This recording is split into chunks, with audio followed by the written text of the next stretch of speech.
1410. Grunwald in Poland.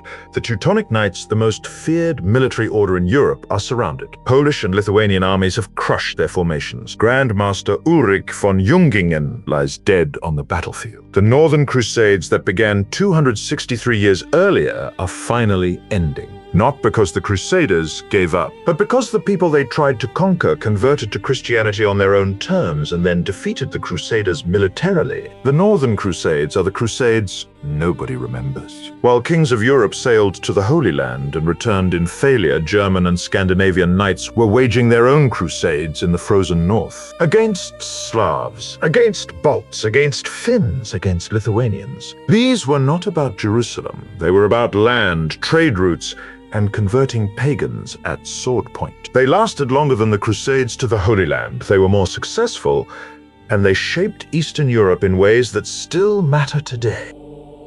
This is the story of the Crusades that worked. The ones that conquered entire regions and forced Christianity on populations that had never heard of Jesus. The Crusades to the Baltic. Subscribe if you are not already subscribed.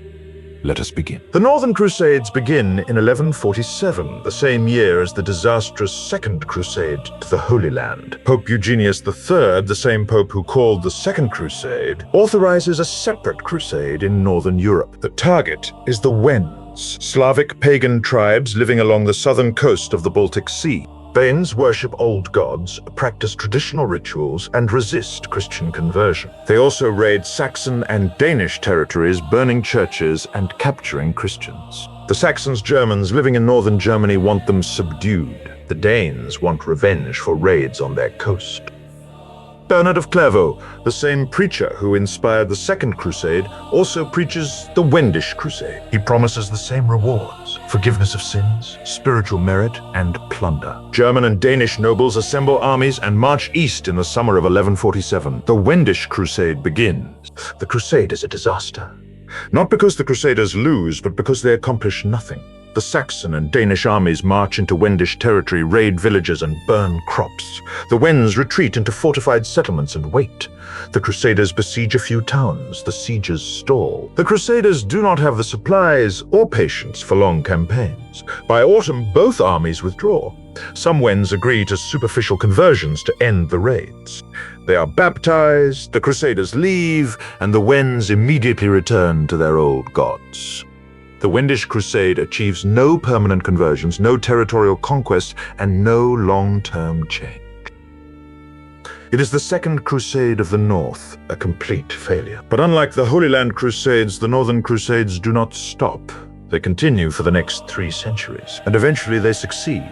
After the Wendish Crusade fails, the German princes and bishops continue pushing east. This is no longer about a single crusade. It is about permanent colonization. German nobles establish fortified settlements in Slavic territories. They bring German peasants to farm the land. They build churches and appoint bishops. They force conversions through a combination of military pressure, economic incentives, and political treaties. The Slavic tribes are gradually absorbed into Christian, German-dominated states. By the 1300s, the Wends are effectively extinct as a distinct culture. Their language is suppressed, their religion is banned, their lands are ruled by German nobles and bishops. The Northern Crusades achieve, through slow colonization, what the Wendish Crusade could not achieve through a single campaign.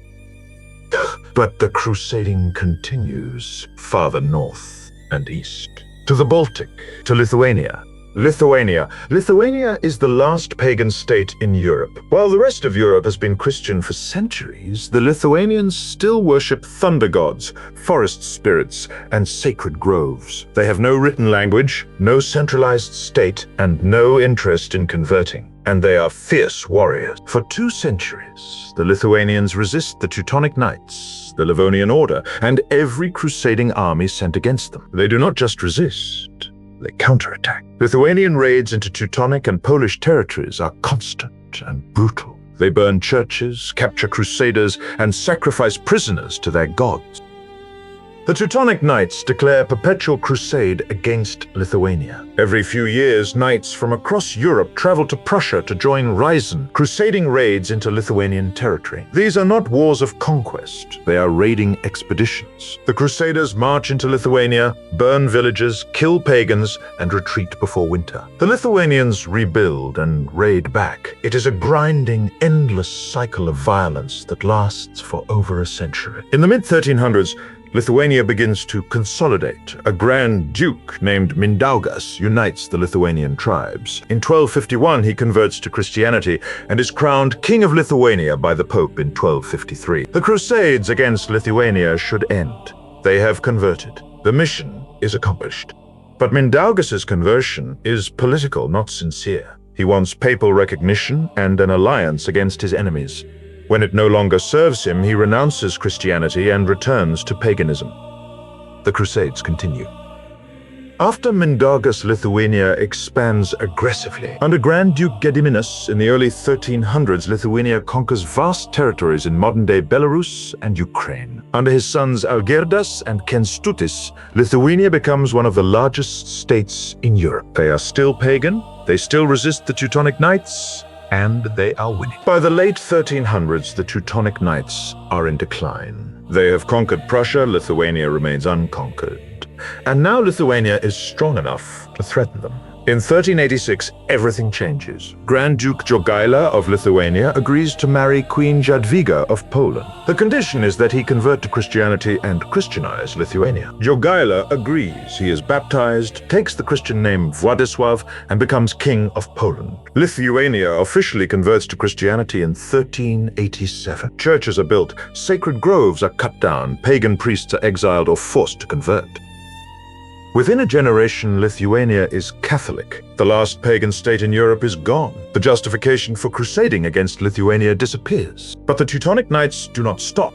They claim the conversion is insincere. They continue raiding. They refuse to accept that their mission is over. This arrogance leads to their downfall.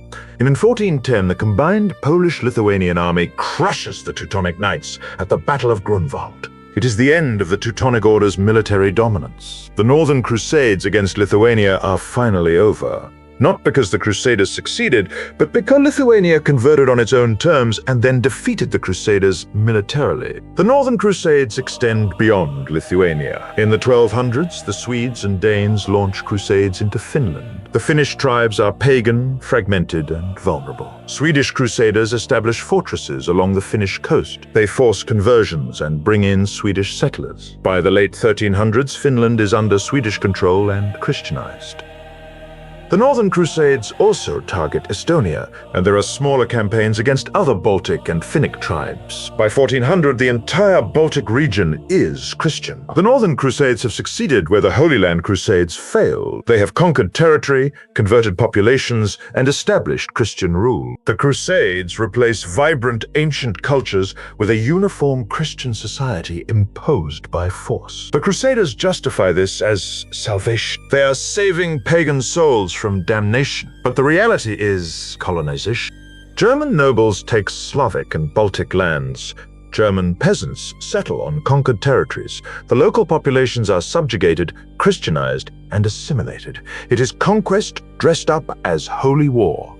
And it works. By the 1500s, the Baltic is German, Christian, and integrated into the Holy Roman Empire. The Crusades have reshaped the map of Europe. The Northern Crusades are different from the Holy Land Crusades in every way. The Holy Land Crusades were about liberating territory that had been Christian and was lost. The Northern Crusades were about conquering pagan lands that had never been Christian. The Holy Land Crusades failed because Muslims were too strong and unified. Prussia, the heartland of the Teutonic Order, became the core of the German Empire centuries later. The Northern Crusades planted the seeds of German expansion eastward, a process that continued for centuries and led to immense suffering in the 20th century. The Northern Crusades officially end in the early 1500s when the Teutonic Knights secularize and become the Duchy of Prussia. But the process they started, the Christianization and Germanization of Eastern Europe, continues for centuries. The Baltic states remain under foreign rule for hundreds of years. By the time the Northern Crusades end, the map of Europe has been redrawn. Paganism is extinct. right.